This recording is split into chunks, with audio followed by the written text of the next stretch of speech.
When Ashley LeBaron-Black was about 10 years old, her parents sat her and her siblings down for family home evening with a stack of money. Monopoly money, that is. They counted out a stack of bills and held it up to me and my siblings and said, "This is how much we make in a month." And I was like, whoa, like that's so much money. But then they counted out a pile and said, "This pile is how much we pay for our mortgage every month to live in this house.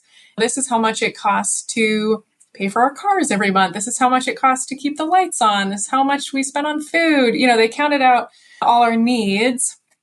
And that was super eye-opening to me to just be like, oh my gosh, like all these things cost money and cost a lot of money. And then they're like, there's a little bit of money left after all our needs are met, but this is it. This is all we have left. This is why we say no to you a lot when you ask for things, is because we only have this much to work with and we're trying to make decisions about, what we can and cannot afford with this money we have left.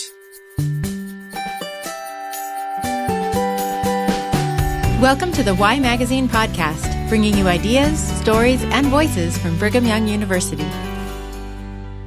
I'm Whitney Archibald, and today we're talking about how to teach kids about money with Ashley LeBaron-Black, a family science professor who's done extensive research about the interplay between money and family relationships, both for couples and their children.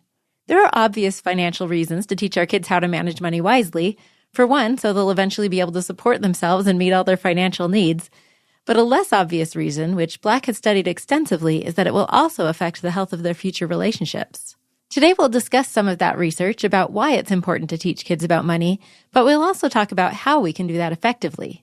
That story about Ashley LeBaron-Black's parents in the intro was a great example of one of three main teaching tactics that she identified through her research, talking to our kids openly about money. The other two tactics are modeling healthy financial practices and giving the kids experience with money. This discussion really hit home for me as I'm raising teenagers, some of whom seem to have come pre-wired to manage money well, and some not so much. Among my 5 kids, we've had our fair share of frivolous spending, like paychecks frittered away on fast food, and buyer's remorse, including the top-of-the-line lightsaber one of my kids saved up for months that is now gathering dust in a closet. So I was very eager to get some practical advice on how to better teach my kids about money. I started our conversation by asking Ashley LeBaron-Black to talk about what our goals should be when it comes to kids and money. The ultimate goal is financial well-being, but in order for financial well-being to happen, usually the kind of precursors to that people think about are financial literacy, so like knowledge and skills, and financial self-efficacy, so like confidence with money, and financial behaviors. The whole reason we want people to be financially literate is so that they can be well in life. That's a great way to put it. So I love that you bring not just opinions and anecdotal ideas about this topic, but you actually have hard research that you've been doing for years. Yeah. What are some of the big questions you've asked? When we first started researching this, there had been a little bit of research done on financial socialization, which is just the process of learning about money. Okay. And we knew from the little research that had been done at that point that it was really important. Like a few studies had found that kids learn more about money from their parents than they do from like financial literacy classes, work experience, peers, and media combined. So we knew parents are really important, but no one had really taken the time to think about what exactly that socialization looked like. So the first big questions we asked were, what do parents teach their kids about money and how do they teach them about money? And then from there, we did a bunch of different survey research where then we asked people questions about what and how they taught their kids about money, and have been able to link those with statistics to financial outcomes like financial well-being. But then also we've been able to link financial socialization to romantic relationship outcomes, to mental health, those types of things. Those are big implications. Like we're talking about future relationships, the way we operate in the world, which I don't think we always think of as tied to our relationship with money. Yeah, that's been actually one of the really fun things for me is I, starting out, just assumed that this financial socialization research would just matter for financial well-being, which in and of itself is a big enough deal to care about because finances are important. But finances are so important partially because they affect so many areas of life. I would love to go back to what you said about the parents' impact on teaching financial well-being, partly because I feel like in so many areas we keep hearing like, oh, after a certain point, it's their peers. That's who influences kids the most. But it sounds like this might be counter to that. Yes, we've actually found that when it comes to money, that peers in media tend to be primarily a negative influence, kind of teaching like materialism and, overspending and things like that. So there is some influence on financial learning from peers, but mostly not great. And so that's like one reason why it's like, hey, well, parents need to counter that then and have then, positive financial attitudes and behaviors being instilled from their end. But by the time you get to emerging adulthood, the influence of peers doesn't hold a candle to the influence parents have had on how kids handle money and think about money. Even parents who don't think that they've taught their kids about money, you have. It's just been accidental and subtle, but it adds up a lot over those 18 years. Can you talk a little bit more about the impact of financial well-being on relationships? In what way do those two interact? Yeah, so first of all, in dating relationships, we found that people whose parents did a good job teaching them about money, their dating relationships tend to go better. Maybe it's because people want to get serious with people who kind of have their lives together and are responsible, like acting like adults, kind of ready for big commitment. But it also might just influence, like if people are careful and intentional with money, they might be more likely to be careful and intentional with other things in their life too, like relationships. And then in marriage, it matters a ton in all kinds of ways. I mean, lots of people have heard that money is the number one cause of divorce, and it's certainly up there. How couples handle their money together, how they talk about money together, how they disagree about money ends up impacting relationships a lot. And I will say that sometimes it really is about money. Like financial stress is really hard on individuals and marriages, but often it's not even really about the money at all. And it's about deeper issues that were already there in relationships, things like trust and vulnerability and equal partnership or power struggles. Things like that are really manifest with money because money is so like vital to our life and well-being, and it's tied to power. And so it's really easy for money to be a source of conflict and contention in partnerships. Yeah, there's so much at stake. This is a really important thing for us to be teaching.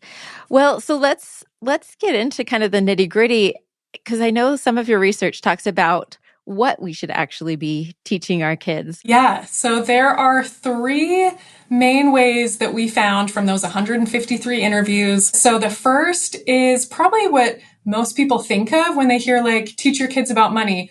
You probably think about like talking to them about money, like telling them what to do. So we called that like parent-child financial discussion. And that can be more like informal, just like the way you talk about money and things, small everyday lessons, or they can be like more formal, actually like sit down conversations. The second main one is modeling. So basically that parents are models or examples to their kids of how to handle money. So even if parents aren't trying to be or, aren't intentionally modeling, kids are always watching their parents.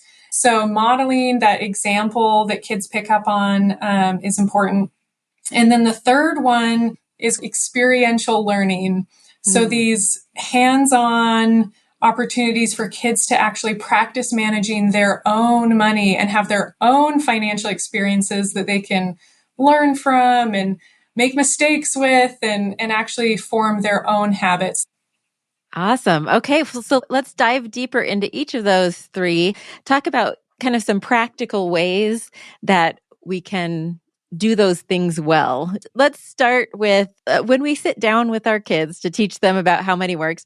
First of all, when should we start doing this, and what kind of discussions should we be having? I think pretty young, like toddler age, is when parents can start making money a normal part of family discussion, something that kids know they can ask questions about, basic principles.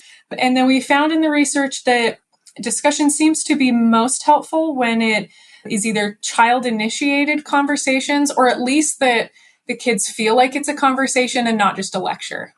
So the more that you can get kids curious about money, or feeling like they have something to say about money, or, making it feel like you're actually talking about it with them and not just teaching them, is awesome. Even though I think there are totally times when you just got to teach, you're like, okay, they're a teenager now. They need to know about credit cards. We're going to have a lesson about this, so there's time for both. Another key with discussion is to capitalize on those everyday small moments where you can, teach something or reinforce something you've already talked about. So for example, at the grocery store, teaching kids price per ounce can, first of all, that's just a really great skill to look for, the most bang for your buck with food. Even just teaching them that will get them thinking like, oh, food costs money, food's expensive. Or if parents are going to the bank, take your kids with you, like go to the bank when your kids are with you, just kind of tell them casually what you're doing. Right. It sounds like just letting them see behind the curtain a little bit. Yeah, exactly. And helping them like feel like this is something that is normal to talk about, instead of like, we've gotten a lot better, I think, as a society. Money used to be like super taboo, like everyone's uncomfortable, like, how dare you ask, how much we make? Like, that's so inappropriate. Like it used to kind of be like that. And now, thankfully, I think families are realizing that it's actually an important thing to be pretty open about with their kids and their families. So I think we're just getting better at this in general. But yeah, encouraging that kind of open dialogue and questions in families is great. Well, and I love that you talked about bringing your kids to the bank. I remember, luckily, this happened early on in parenting. I had a friend who was like, don't save all of your errands for when you have a babysitter. Take your kids out with you so that they can see the work of life, that they can see what it's like to go to the grocery store. It's not fun to take kids to a grocery store, right, but it's important for them to see how it works. And especially from a financial side, if they've never seen how much food costs, it's going to be quite a sticker shock when they get into the real world. Yes, totally. Yeah. So, and then on top of too, just making sure kids are learning about money, our financial attitudes and beliefs about money can just crop up so subtly all the time while kids are growing up. For example, like how materialistic, you are, how much you like judge other people based on how rich or poor they are, or how taboo you think money is to talk about, or any of those things often don't happen in like formal sit down conversations. Parents probably don't even realize that they are teaching kids certain values and attitudes, but those totally come across and are instilled in kids and play out throughout their life. So being intentional about your own values, and then the way that you talk about money, throughout the day, is important. Yeah. And so I think we've moved on to that second teaching method, which is modeling. What are some suggestions you have for making that effective and maybe correcting some of the bad modeling that we're doing? Yeah, I think a lot of parents feel anxiety around this idea that your kids are watching how you handle money and they're probably going to be similar to you. But I hope parents feel like it will be helpful for your kids to see the good and bad parts of your example. So like if there's something that you don't feel like you do very well, or you wish you knew more about, like it's actually probably good for kids to see that side of you too, and be able to learn from you and learn with you. And so the more that parents can be a wise money manager themselves, that'll rub off on your kids. So just doing basic things like budgeting and avoiding debt and saving and investing for the future. I think it's very normal for parents to do a lot of their money management kind of behind closed doors or on their own time.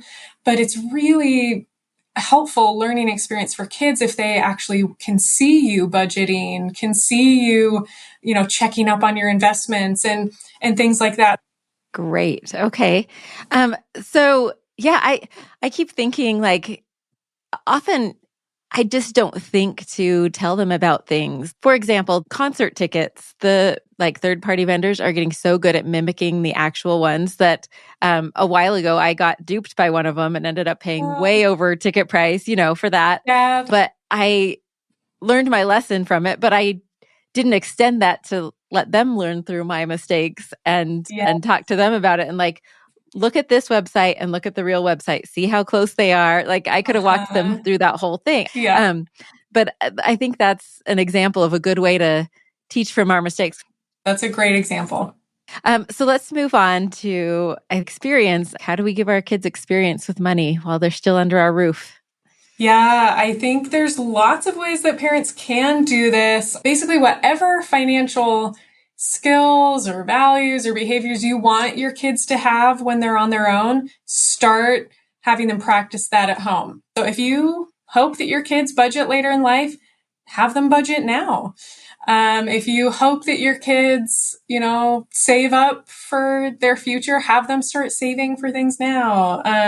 A precursor to a lot of the experience that kids can get with money has to be that they need to actually have some money to practice with. So there's different ways that can look. Obviously, there's allowances. When they're old enough, there's, jobs, there's lemonade stands or mowing lawns, whatever.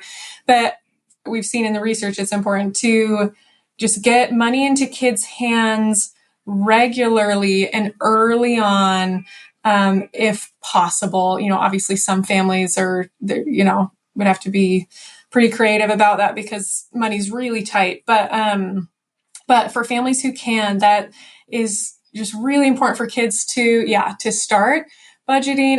And that can even look like I've seen jars where instead of just a 1-slot piggy bank, there's actually 3 slots and it's, like share, spend, save.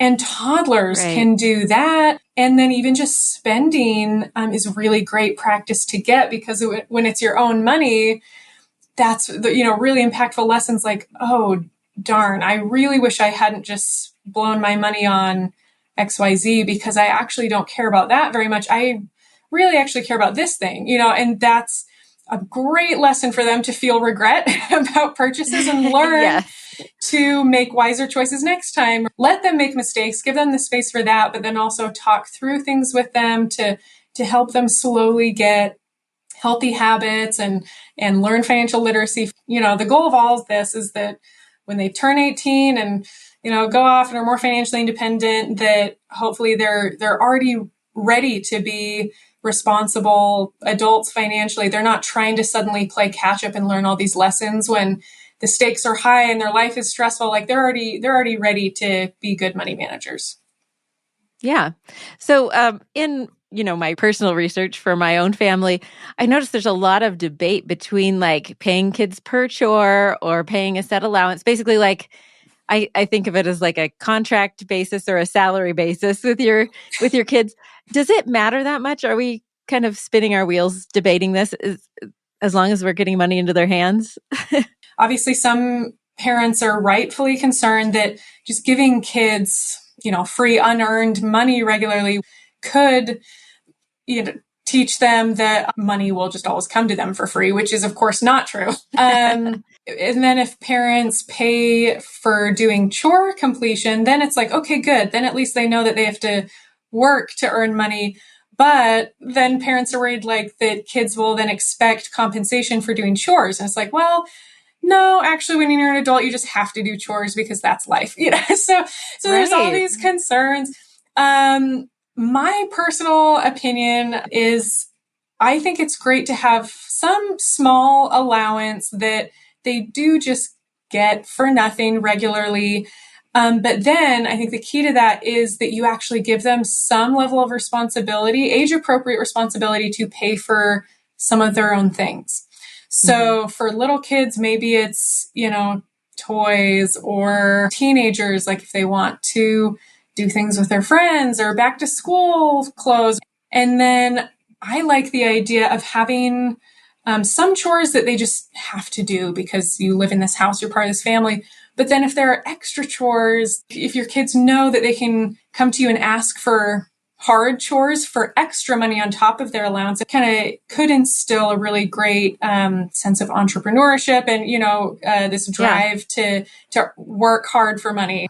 And just to give a case study, that's basically what we do in our family. And it works out really well. Like they have their kitchen chores and they have to clean their own bathroom and bedroom, all that stuff. Yeah. But there are, those extra things that they can do to earn money. But we kind of add on to that if they don't do their chore and somebody else has to do it, whether it's me or whether a sibling does it, they pay that person to do it because, that's great. Yep. It's their responsibility. They have to either hire somebody to do it or do it. So. Yes, that is perfect. I love that. Yeah. And when that kind of situation is paired with responsibility, I think it works really well as a incentive and motivator. Because when we did our interviews, there were some people who said, like, my parents did have things we could earn money by doing, but they would always just cave really easily whenever I wanted anything. I could always get whatever I wanted. So I never had any desire to do anything extra, So there has to be some incentive for them to actually work hard and make some money. If there's things that they want that they have responsibility for, and they know that you won't just, always give it to them. Yeah. And something that's helped us in our family is that I started out calling it allowance, and I stopped calling it allowance pretty recently. And I started calling it, here's your budget for the month. So love it. Then it's teaching them that principle of budget, but also it's like, let's think about what expenses you have coming up this month. And I think that's helped with a shift, partly because a lot of my kids, because we make them pay for a lot of things, they'll be like, well, all my other friends' parents pay for them to go to the movies and pay, they just give them money and then they get all mad. And I'm like, well, we could do that. And I could decide how much you get to spend on all that stuff, or you could be in control of your budget and you get to figure out how to spend that. Love that. I love that so much. And I'm just, imagining these kids going off to college or to work or to move away from, whatever. And they're already used to budgeting their money and figuring out how much they have and what they need it for. Like, that just sounds like such a great recipe for success for them. Love it. Well, I definitely thought so, because my first is like super great with money. And I'm like, I am so good at teaching children about financing. And then some of my other kids came along and not so much. So I wonder what advice you have for those who struggle a little bit more and maybe need some more hand-holding, or, just how to vary this based on personalities. Did you see a lot of that in your research? I think letting them make mistakes. So a lot of parents these days are very prone to saving their kids from discomfort, saving them from, the consequences of their decisions.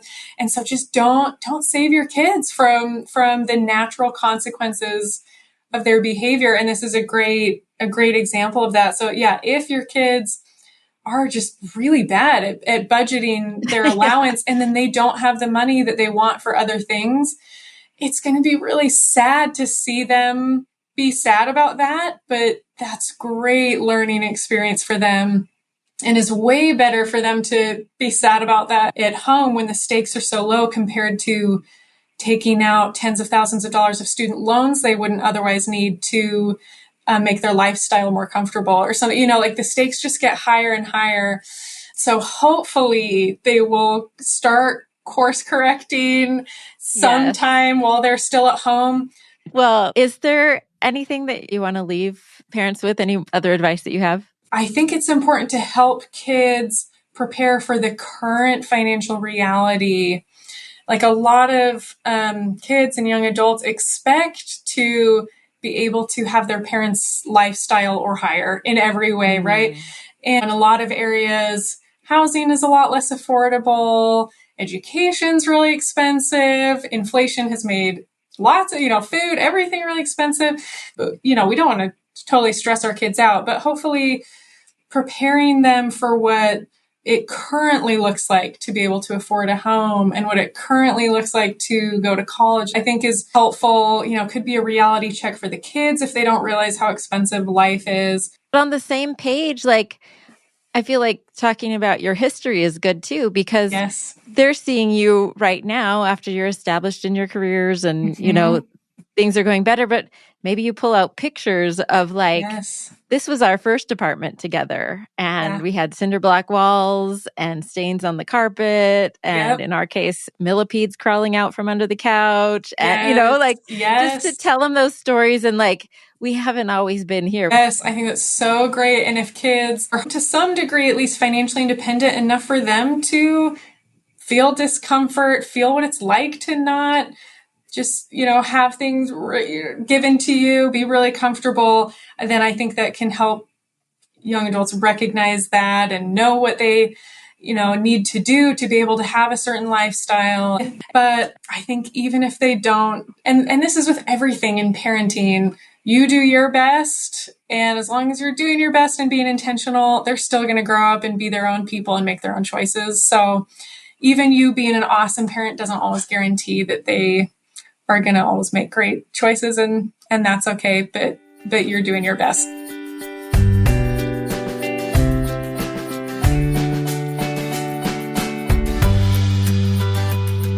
Thank you for listening to the Y Magazine podcast. This episode is based on an article in the spring 2022 issue of Y Magazine called Teaching Kids Finances Predicts Success in Romantic Relationships by Tyler S. Staley. If you enjoyed this episode, you might also like other episodes about parenting.